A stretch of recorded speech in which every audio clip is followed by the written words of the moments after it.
This program is rated SPG. It contains scenes with themes, language, violence, sex, horror, or drugs, which may not be suitable for children. Strong parental guidance is advised.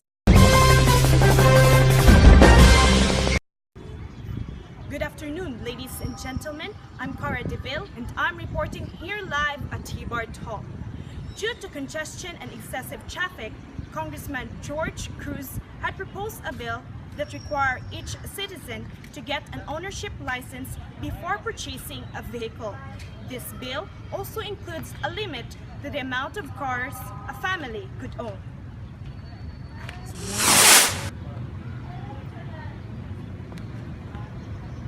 Oh, there he is. Let's ask him a few questions.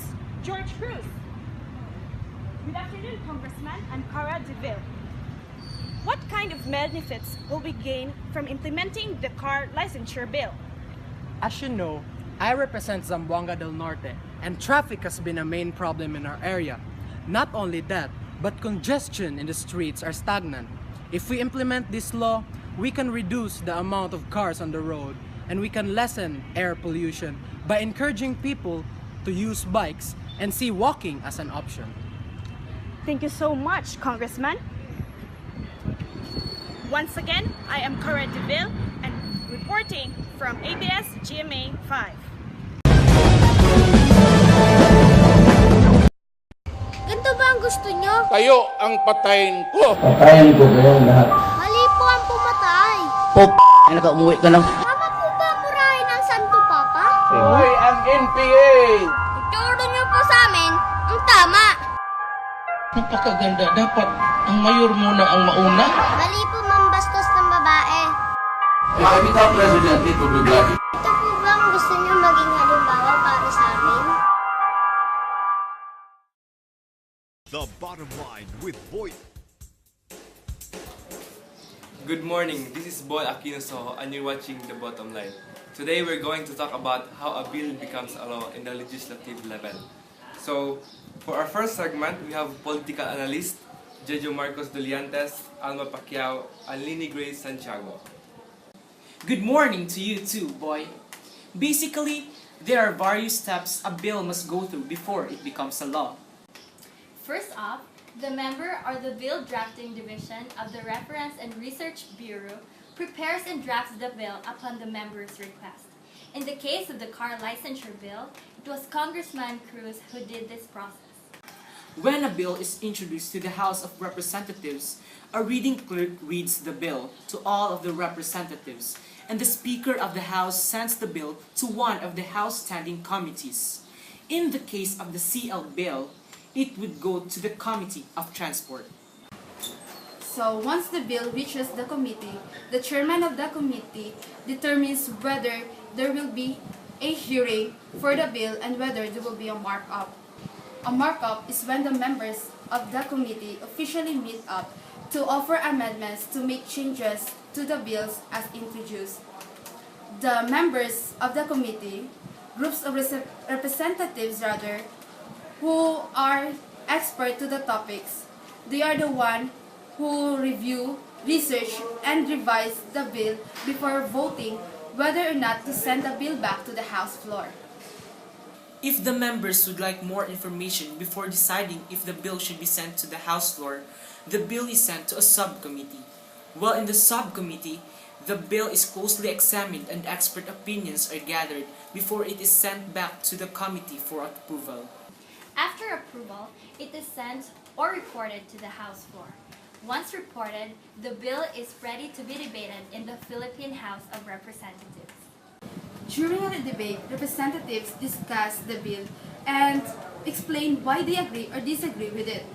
Then, a reading clerk reads the bill section by section and the representatives recommend changes. When all changes have been made, the bill is ready to be voted on. Well, there are three methods for voting on a bill in the House of Representatives. First is the viva voce, or voice votes.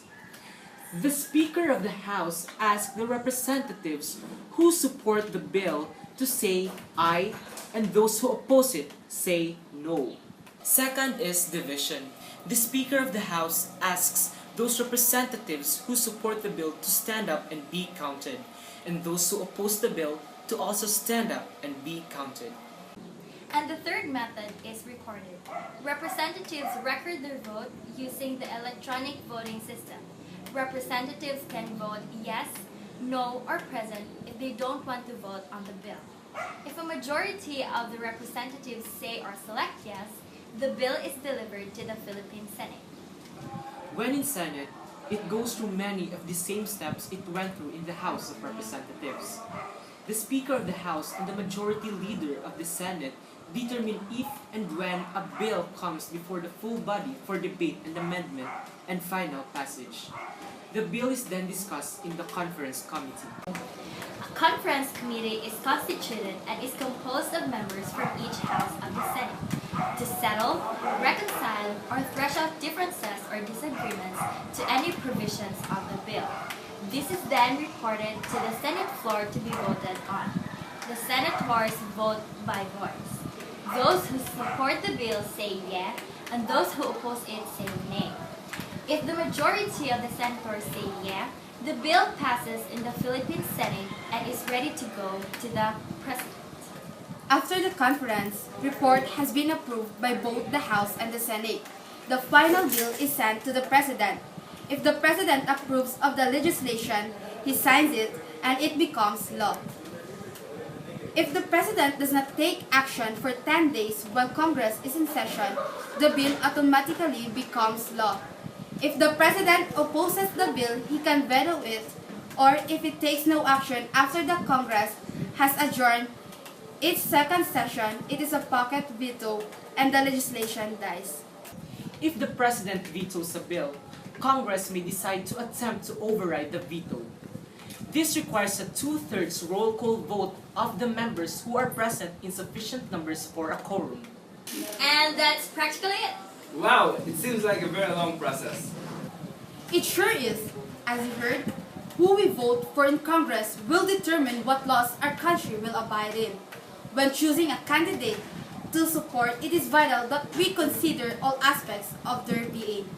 We shouldn't only focus on who we vote for the President or for the Vice President, because the Senate has the power to overrule a veto. So vote wisely, Philippines. It seems like it's getting gloomy, so that's it for this segment. Stay tuned after the break. We have Vice Ganda Ganda to talk about the new iPhone 7. The Bottom Line